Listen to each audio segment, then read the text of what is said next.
Today is August 27th, and Dr. Vuong here with a quick COVID update. The numbers are going up, so today's a Friday, so Thursday numbers are like 186,000 new cases in America. So it went from 170 to 186, it's going up. That brings up our average to 156,000 cases a day here in the United States. These numbers are going effing crazy. ICU, you guys know the story. The South is getting battered, out of ICU beds, out of hospital beds. People are getting transferred out.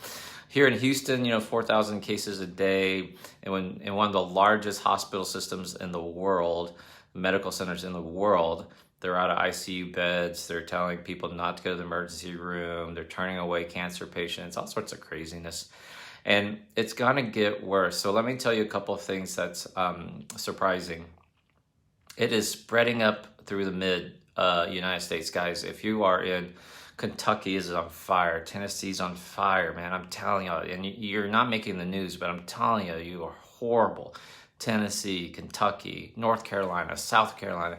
And then the University of North Carolina just announced that they're gonna allow full attendance at football games and tailgating and no masks, no vaccines required in fucking North Carolina when it is about to explode. So North Carolina, South Carolina, and it's making its way up the East Coast.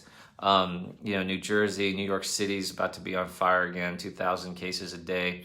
Now, about 3 weeks ago, there was this huge motorcycle ride called Sturges held here in the United States in South Dakota, at Sturges, South Dakota. And I'm telling you, when I did a video, you can go back and watch the video at the beginning of August. I said, it's just a huge mistake.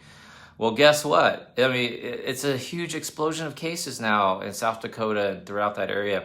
And that area, what happened last year was when Sturges was attended with 250,000 people, it blew up Minnesota, Wisconsin, and Illinois because, people came from the surrounding areas to Sturges, South Dakota.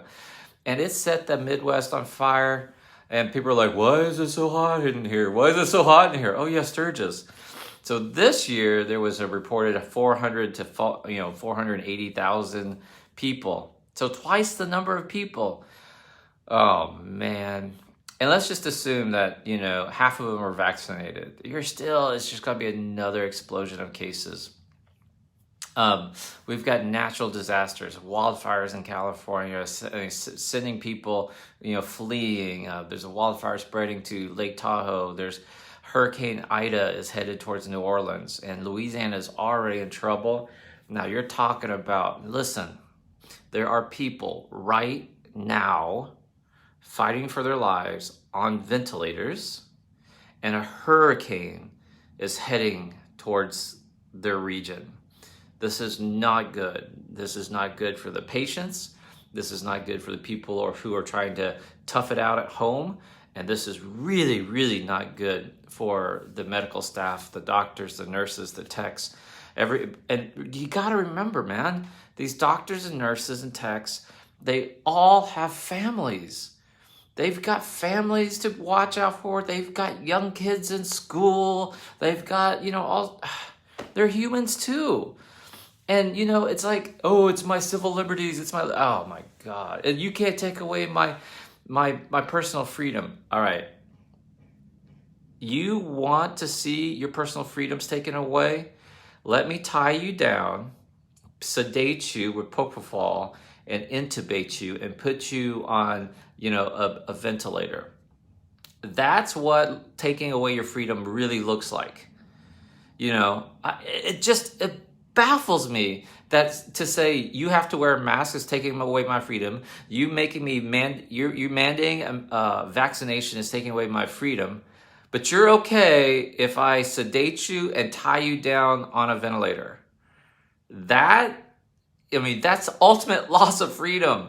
And you're gonna have people putting catheters in your penis, Uncle Billy, and you're gonna have the most handsome, biggest, buffest orderly wiping your ass, Uncle Billy.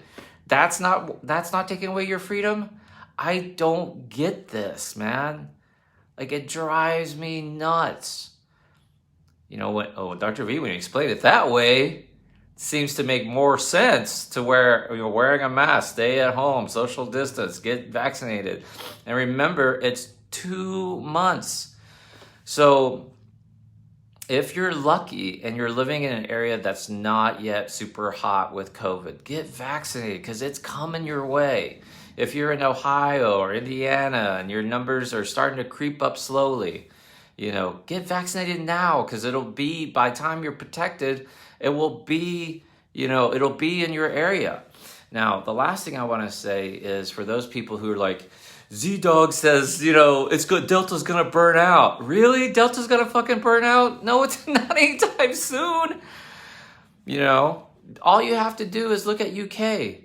Who remembers a couple weeks ago I said UK didn't burn out? UK went from 40,000 cases a day down to 27,000 cases a day. Well, guess which country's now back up to 33,000 cases a day? Yeah, fucking UK. And that's a 7-day average. So probably they're 38, 39, 40,000 cases right now. It's ridiculous. It's not going to burn out. And if anything, history has shown us, we're going to repeat this. So even if, Dr. V, you're wrong. We didn't make it to 200,000 cases. We only made it to 180,000 cases? I don't know. That's pretty stinking close. And then you drop back down to 150 and now you're back up over 200 again? Like, who's right, who's wrong?